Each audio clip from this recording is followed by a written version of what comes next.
host, Karla Nivens.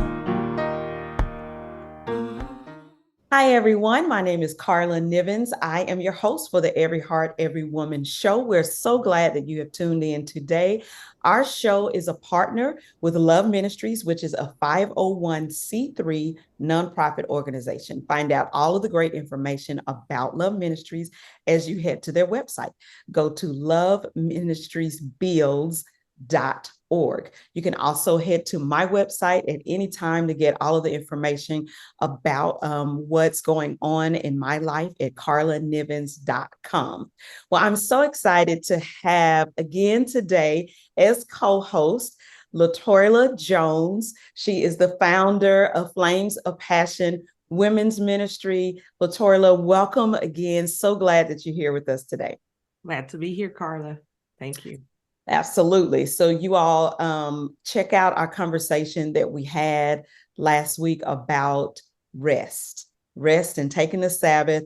And today our conversation is going to be a continuation of that because successful people know how to take some time to rejuvenate. So we are welcoming Patricia McGrew. Patricia is an advocate for mental health, especially in communities of color. She believes in helping women rethink what it means to be a strong Black woman. I love that. She encourages individuals to be whole emotionally, physically, and spiritually. She emphatically believes it's okay to love the Lord and have a therapist. I believe that too.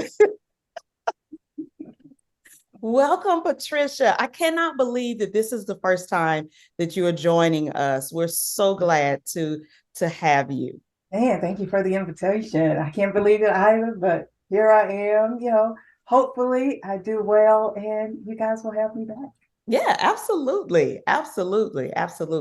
So, Patricia, I know you, then LaToya will take over because you all have more of a familial connection, but I met you when we were planning Flames of Passion women's event with led by and founded by LaToya, and you came in and you would give us such great and practical advice and direction. So everyone get ready. You are going to be blessed by our conversation today. So I'll turn it over to LaToya and she can kind of kick us off in the way that that you feel led.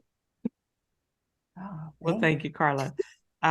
Well, Patricia, I'm so glad to be a part of this show and have you on. I am excited. Patricia is a friend of mine. I've been knowing Patricia for a long time, and she has been a very important part of my life. And so I'm grateful to know her. We're going to jump into the questions, and I'm just going to start out with Patricia. I know that us going through the pandemic and having to experience that just in our world and just the different changes that have occurred, I realized that anxiety is something that is prevalent more so than it was before. And just people having to deal with that and experience that, whereas before they may not have had to deal with that. Can you define for us what is anxiety and can it be beneficial? Yeah. Again, thank you for this opportunity. Anxiety, like you said, it is I don't know that you can open up any social media news article without hearing that buzzword. So man, kudos to you guys for, shedding a little light, pulling back the layers to say, how can we address what's going on? Simply, anxiety is the mind and the body's reaction to stressful, dangerous, or unfamiliar situations. Oftentimes, when we're experiencing unfamiliar, unknown territory, your heart may start beating fast. You may start, perspiring. That's an anxious reaction. Can anxiety be good? When we think about eustress, EU stress, that's kind of motivating, or that good anxious energy. On the opposite end of the spectrum is distress, where we think of that bad anxiety where everything, all of our thoughts are consumed with this one thing or this certain thing, that may or may not happen. So there can be a good anxiety or a good stress, but when it starts lingering, when I feel like I have no control, that my thoughts are just being taken over by these negative or obtrusive thoughts, that's when it becomes a little problematic. And I think we're seeing that with the uncertainty that COVID brought. A lot of folks are experiencing that, not full blown panic, but kind of that mild panic mode that anxiety tends to make us feel. Yeah. I feel like one of the, there's been a lot of conversations about, when people that had COVID, they have these lingering symptoms and it's all about their health. But we need more conversations about the lingering effects that it has had on our mind and on our bodies, and physically, emotionally and spiritually. So I'm wondering, when we get, say we feel this anxiety coming on, like you said, these thoughts that are obtrusive and they're taking over our thought pattern. It's like we can't get out of that loop. What should we do?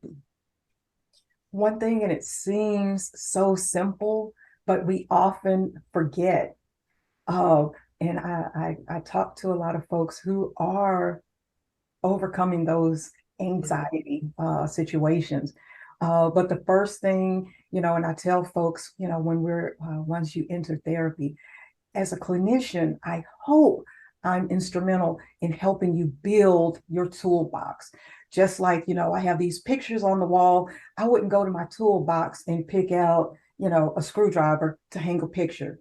A hammer, is going to be better suited to hammer those nails in.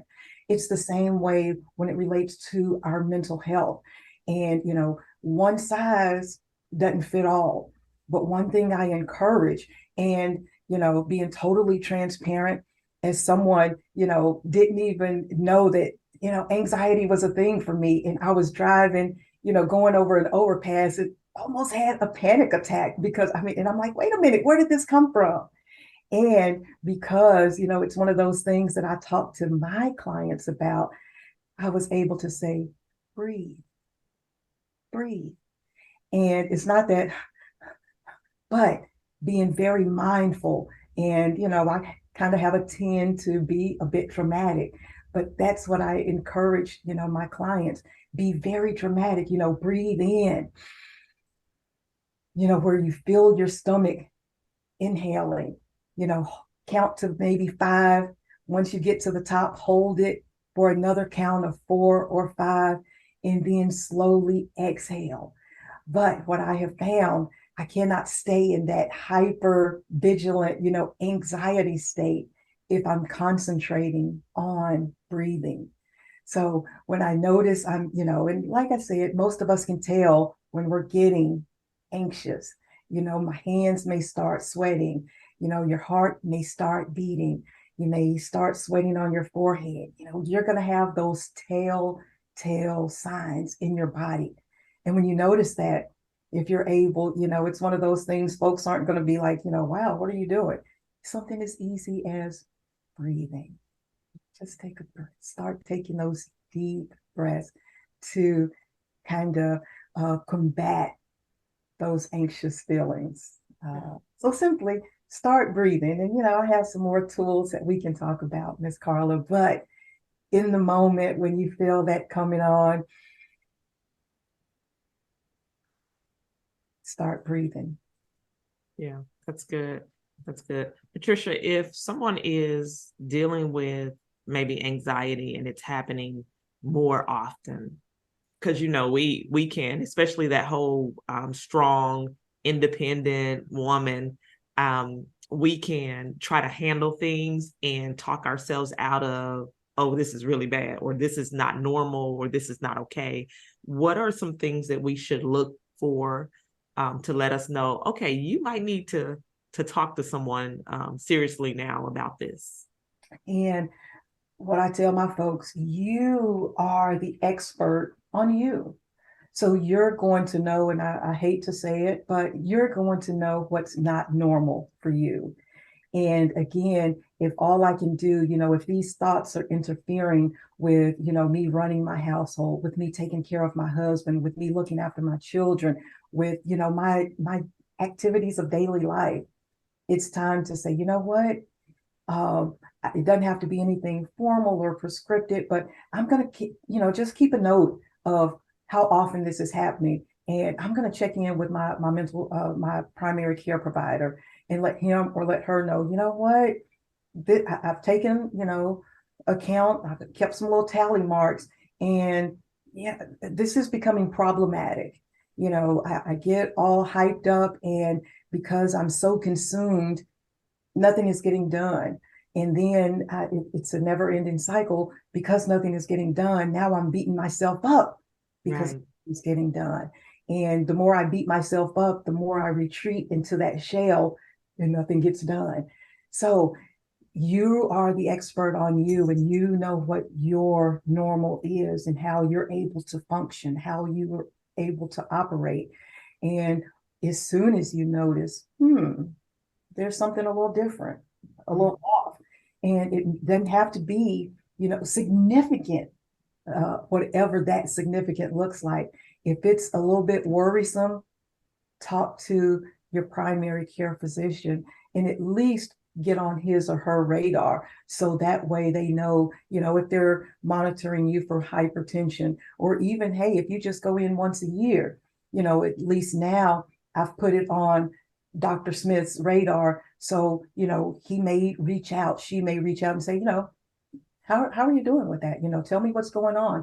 What are you doing to manage some of this anxiety, some of your stress? So when it becomes problematic and you find that, man, I used to be uber productive, and now all I do is make lists and go over these lists, but there's really no productivity, because this anxiety, is interfering with my daily life. Yes. I think this is good, Patricia, because you're number one, you're breaking this down for us, making it seem every day, because it is every day, and I'm sure lots of people will start thinking, oh, I didn't know that was, something that maybe I should talk to someone about. And me personally, I wish that myself now at 47 could have talked to myself, like when my kids were younger. And I remember a time when I've shared this before. I remember a time when the kids were young, like pre-K, so pre-kindergarten. So they were both in the house with me, and we were building. I take that back. They were going to pre-K school, but it wasn't every day.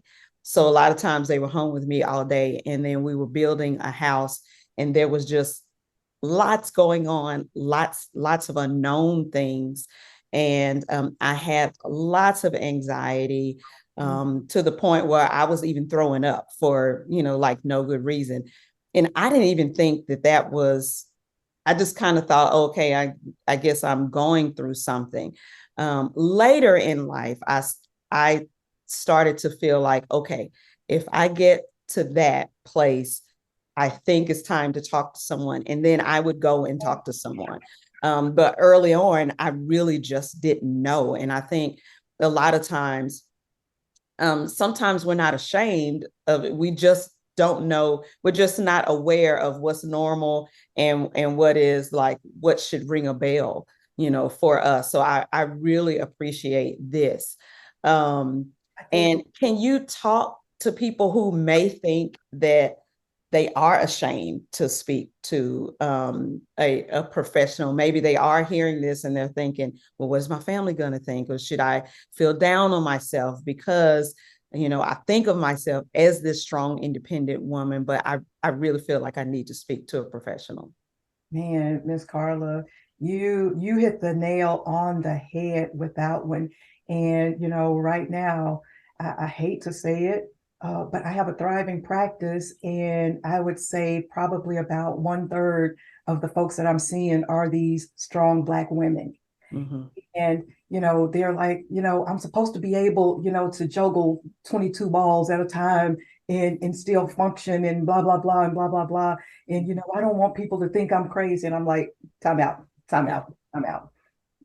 We don't say the C word, Mm-hmm. because the reality, crazy people do not seek out clinicians. But, just normalizing, and I, come from the medical model. If you stump your toe and notice that it's turning colors and not getting better, you don't just wait until it falls off before you seek medical attention. If you are a basketball player or a track star and you notice, wow, my heart is doing something, it's fluttering, Mm-hmm. you don't wait until you fall out at an event before you try to see a cardiologist. I have these wonderful glasses on, but if, I don't wear glasses and I'm walking around squinting and, I can't read anything, up close, far away, you don't wait, until you have a wreck because you can't see before you go to an eye doctor. And it's the same, I tell folks, you don't have to see a clinician just because there's a problem or because, something, you feel like something is off. And again, just stressing, there's no shame. The young people say now, you're living your best life and YOLO, you only live once, and I, try to grab that and say, man, this is part of you living your best life. I have someone that I'm able to talk to in a judgment-free zone, not someone who gives me advice or answers, tells me how to live my life, but just someone that I can process with. I can be transparent. I can be my authentic self, without being judged. If I can just be. So just trying to normalize, hey, if there's something going on and you're seeking professional help, that's what normal people do, just trying to help reduce that stigma and that shame by seeing a mental health clinician. Yeah. That's good. So that reminds me, Patricia, of a scripture in 3 John 2. It says, "Dear friends, I pray that you may enjoy good health and that all may go well with you, even as your soul is getting along." And in that scripture, John, the author, is talking about just really being just as concerned about your health as you are about your spiritual life or your soul. And so it's important that mentally, emotionally, physically, that we pay attention and walk in that good health or towards that good health. And sometimes that may mean seeking out professionals. The other thing, Patricia, that we can do that we don't do well as women, I think, is self-care. Okay. Right. And so we want to ask a couple of questions about self-care. My first one is, what is self-care? How would you define that? I would say self-care is an enhancement to your everyday living. A lot of us want to relegate self-care to that monthly, whatever it is. And I encourage, folks, not just the people that I'm seeing, but I encourage, in the spaces that I occupy, what are you doing on a daily basis to take care of you? Because I'm a clinician, I feel God has graced me to be able to carry the heavy load. But just because I can, how am I taking care of me? Because I listen for a living, part of my daily self care, 3 to 5 minutes, just sitting still, just to kind of block out. So, what are you doing on a daily basis uh, to take care of you emotionally, to take care of you physically, to take care of you spiritually? You know, is that meditating? Is that spending time in prayer? You know, physically. I'm not an athlete, but because I believe that God has graced me to do what I do, part of my responsibility is taking care of me physically, mentally. So, although I'm not an athlete, I'm not a gym rat, no offense to those folks who can get up and go, but I make sure I get 15 to 30 minutes of walking. Folks are like, that's pretty doable. Yeah. During that time, I can clear my head. I have time to just think. I can meditate. But part of that self-care, taking care of yourself, and it needs to be daily. You know, uh, Part of my self-care, yep, I do get a monthly massage. I do go every other week to get my toes painted. Don't do the full pedicure because my feet are ticklish. But yeah, enjoy those things. But it could be something as simple as a warm bath with, the little good smelling salts. Again, you have to be intentional about making sure that you're taking care of you on a consistent basis.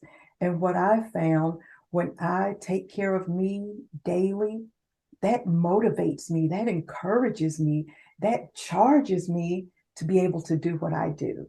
So although folks are like, man, no, it's not selfish.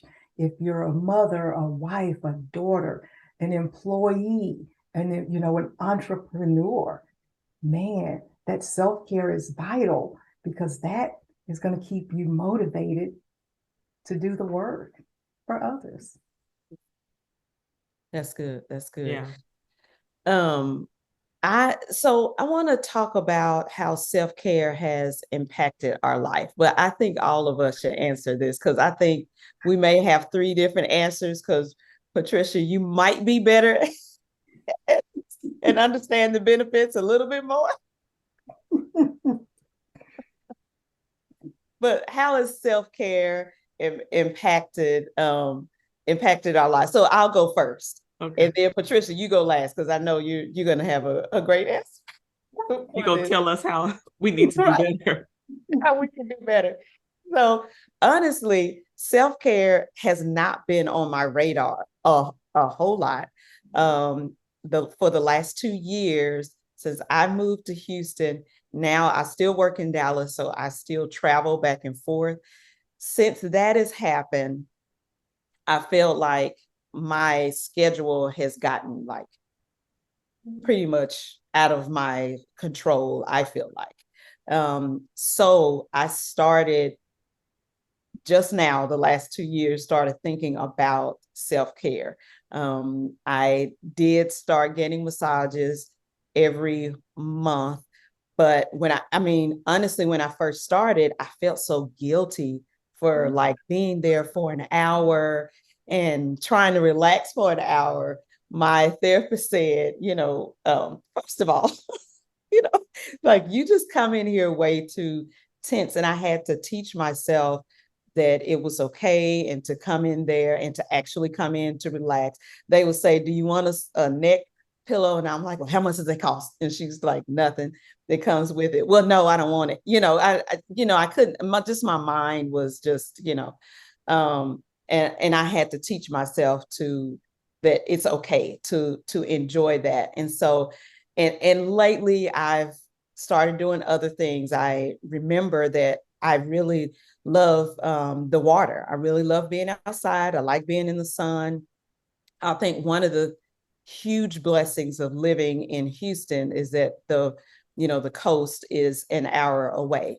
And so we can just drive an hour, set up, my lawn chair and sit there and just take it in and just breathe and just enjoy. That really gets me. But honestly, that's free. So I feel better doing that. See, I'm still ranking my self-care, like I feel better doing that than getting a massage. So I'm still working on it, but it has improved my way of living. It has calmed me.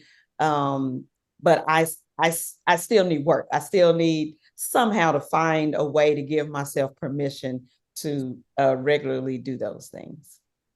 That's my honest answer.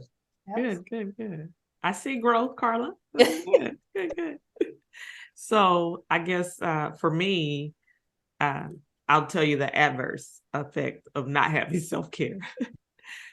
So I have this personality where I'm a doer, and I will go and, if there's something on my schedule that I need to accomplish, I just run and do it until it's done. Because my goal is get it done, and then you don't have to worry about it. So I've been operating like that. Oh man, probably I remember doing that in my 20s and 30s, and realizing that probably about after 2 years of doing that, I would get burnt out. I would be tired, even to the point where I was sick and I was trying to figure out what in the world is going on. And finally, I think I found out probably about 3 years ago, but I didn't implement self-care. And so again, it's this cycle. I run, and then I'm tired and sick and, so recently I have realized that I don't have a choice. Self-care is just what's going to happen. And so I'll have the summer off. Yeah. And so that's all I've been doing, and just really focusing on, okay, you need to take time out, for yourself. And I like to do different things. I like to journal. I like to write, paint, just different things. And so I've been doing a lot of those things. And it's easier for the summer to do it in the summer. But I found out that you can do self-care. It can be 5 minutes. And so as a teacher, when school starts back, that's my plan. Every day, incorporate those 5 minutes where I'm just doing something I want to do. And the life of a teacher, we're at school and we're on the clock and we are moving constantly, to just, put on a song that I like and sit down and or get a pencil out and start writing, some things that I want to, do. I love poetry. So write a poem or something. Just take 5 minutes and continue to do that. And so really I've had to make it a habit this summer, so that when I start my school schedule, I can still be reminded that I need to take time and do this. I've been working out and, so I've been doing a lot of different things and I feel better. And that's the experience that I've had with self-care. And I'm excited that I know that I'm forced to do it because I don't want to get sick anymore, and I want to live my life to the fullest. So, yes. Absolutely. Wonderful book. The Body Keeps Score. And, I'm a firm believer if we don't do what's best for it, it'll let us know. And then we won't have a choice. Right. LaTorla, it's the bee's knees that you got to that realization. You know what? It doesn't have to be, 1-2 hours. Miss Karla, you've got to that realization. It doesn't have to be something, that's expensive or, that I have to pay for. Something is seemingly as insignificant as 5 minutes. Even if you're a yogi, if you're able to practice yoga, just being able to sit quietly, doing something creative, having that creative outlet. Again, my emphasis is to find something that, that just nourishes you and commit to being intentional about working that into your schedule. As women of faith, just like I'm intentional about prayer time, just like I'm intentional about studying the word, I'm equally as intentional about my self-care, you know. And it's like, man, I have all this stuff that I need to do. When you prioritize, and again, you know, I feel like I'm like, Lord, you know what this 50-year-old body needs. I'm going to start my day talking to you in prayer. Help me prioritize my day. You know, I know it's important for me to have my self-care time. Help me to prioritize my day. But being intentional, I'm still a little old-fashioned, although my son has teched me out and I have all this tech. I still like to write. And I'm like, okay, I'm going to write this down, you know, make time for my self-care, you know, from 8 to 8:15 or from 8 to 8:05. And, you know, giving yourself that grace. You know, I know that my house is not going to always be immaculate and look pristine, and that's okay. I have my self-care time, and that's my time where I just sit and I just look ugly and do nothing, but that feeds me. Or, you know, I may paint or color or, you know, work with clay, whatever that thing is for you. Again, be intentional and say, hey, although it looks like it's nothing and just wasting time, this is how I refuel. You know, this is how I recharge. This is how I stay motivated and encouraged to go and do what I need to do. So, yeah. I love that. I love that. It's very important.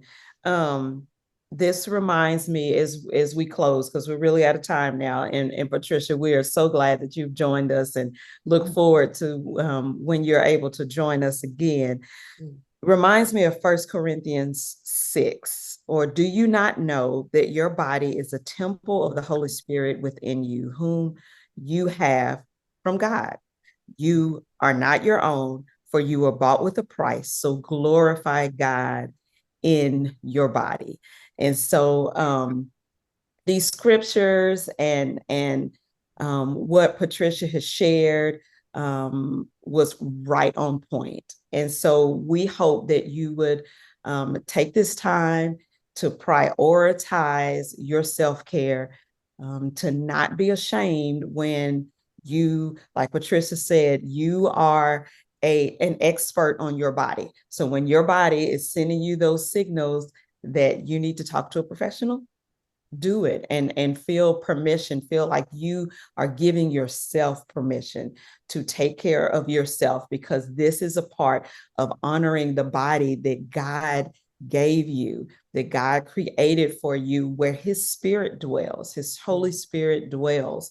And it's important for us to do those things to help us to continue to be healthy, continue to be happy and strong, and those, of course, those strong, independent women that God has created us to be. Well, we're independent, yes, but we're dependent on him and his Holy Spirit for our leading and for our guiding. So thank you so much, Patricia. It has been such a joy to talk to you today. And thank you, LaToya, again, for joining us as co-host. My name is Karla Nivens.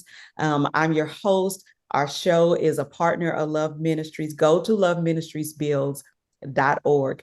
Get all of the great information about Love Ministries, and remember to take care of yourself and the body that God created for you. Have a great week.